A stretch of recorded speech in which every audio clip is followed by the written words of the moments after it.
21st is like Swift's like pop view of it that is really also brilliant. Yeah. Like the whole, just like the recording with him and him playing drums and everything is just like such a like one extra element to Foxygen. Yeah. And then when we did Star Power, it was like that same thing, but just like totally like nobody that knew what they were doing. Yeah. That's wild, man. Working with Swift on that first record, like I know you guys have talked about like you gave him like your first EP, and we've heard that story. We've heard it, but like working in his studio for the first time, like, and you had a minor interest in recording. Yeah, did that like really trigger like, oh, I might just want to do this? Yeah, it was exactly what did that. Yeah, I was just like, well, I was such a fan of him. Yeah. And I loved his records. Like I knew all of his records so in and out. And so it was like, it was such an easy environment to work in because like, you could just be like, oh, can you just do what you did on this song of yours, And you'd be like, oh yeah. Like it was just so easy. And just seeing how loose he was, like he didn't ever spend any time like getting drum sounds for, say like never more than 5 minutes or like we were never like sitting around. And it was just so chill. Nobody was stressed about, like, we had 9 days to make an album. Like, that is incredibly stressful, but I think because we'd never made an album before, and we were so focused on what we needed to do, that it just, like, didn't feel stressful. It was awesome. And he was in... just looking at him, I was just like, oh, I could do that. I could, like, live at my house and just record albums and have people come to me. Mm-hmm. I don't have to leave. And he was South Oregon. What city of Oregon was that? Cottage Grove. Okay. Whoa. Yeah. Where is that? It's like below Eugene. Okay. It's a real... I mean, it's just a classic Oregon town. Yeah, it looks like the Goonies. I think they filmed the Goonies there. Oh, okay. It's like bridges, like a bridge, some train tracks, like one main street. Yeah. Like one restaurant. I think there's like a confusion I think people get about like gear. Yeah. And how you use gear. Do you think a lot of Richard's magic was just how he used the things he had? I think he had such an understanding of his own thing. Yeah.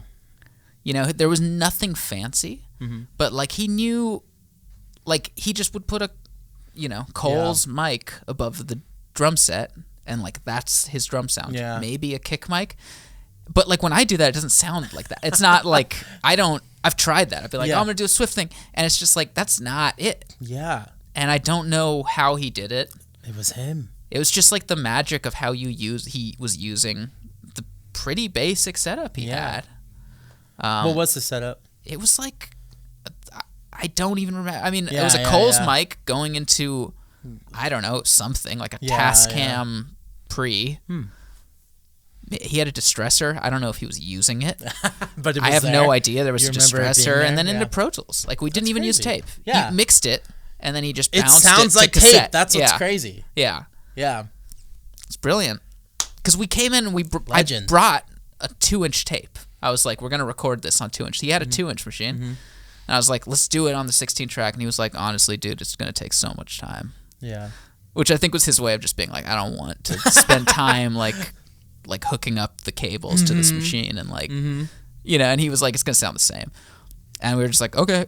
Fucking sounded like tape to me, man. Yeah. Yeah. I know, to everyone. It's just like, it's like unbelievable how much that record sounds like the 60s. I think Gardens did it on tape.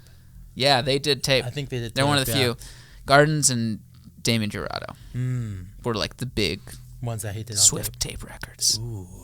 That's rare, though. That's like a rare, people, he wasn't using tape as much as people think he was. That's crazy. But he mixed to tape a lot. Yeah. Yeah. That's insane, man. Yeah. I think he leaves this legacy of like these beautiful sounding records. Yeah. Total troubadour. Just like...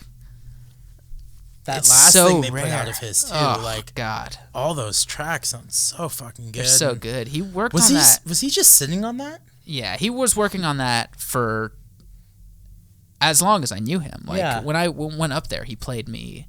Even before I met him, I'd heard Broken Finger Blues and like a lot of those songs like he had in different states for like 8. I guess that was like I don't know 6 or 7 years maybe. Like And he would send, like, every year, he'd be like, check it out. And he'd send me, like, some new version of one of the songs. But they'd all, like, there was some stuff on there that I hadn't heard before. Yeah. But, like, I'd heard it all in some incarnation. I went up and, like, I played on some of it at some I don't know if I'm on the final mix. Like, I have no idea. But it's, like, I don't know. That's a brilliant kind album. of like a life's work. Kind of. Yeah, it's his best album. It's so good. Yeah, I agree. I heard it when I was on tour in Sioux Falls. Oh, yeah, Total Drag.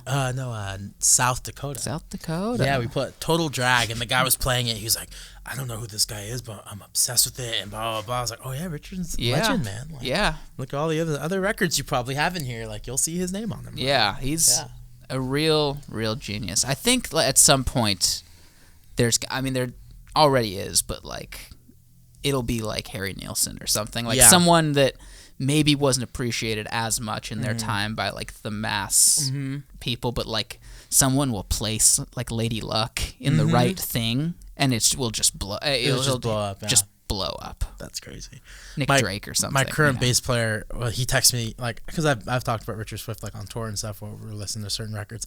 But he texts me like a few months after the tour, and he's like, yo, dude, have you heard of Richard Swift? I was like, motherfucker, I was just telling you about him.